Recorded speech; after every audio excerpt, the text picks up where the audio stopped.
Hello বন্ধুরা, good evening. এখন good night করার সময় হয়েছে। আমরা ডিনার নিয়ে চলে এলাম। আজকে চিজ পিৎজা আর কি যেটা বলে, আর সঙ্গে হচ্ছে ভেজ কাটলেট, আর সঙ্গে আছে কোল্ড ড্রিঙ্কস, আর সঙ্গে আছে এই যে স্প্রাইট। এগুলো দিয়ে আজকে আমরা ডিনার সারবো। তোমরা তো জানোই আমরা রাতে ডিনার করি। আজকে আর কিছু খাবো না। আজকে একটু বাইরে বেরিয়েছিলাম, বাইরে বেরিয়ে এগুলো নিয়ে এসে এগুলো এখন খাবো। চলো গরম গরম একটু খেয়ে নিই।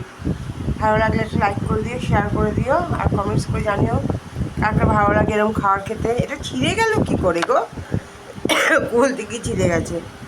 এই যে চিজ পিৎজা, আছে ভেজ কাটলেট, স্যালাড, সস, এই দিয়েছে আমরা আজকে ডিনার সারছি। আর কোল্ড ড্রিঙ্কস তো আছেই। Good night.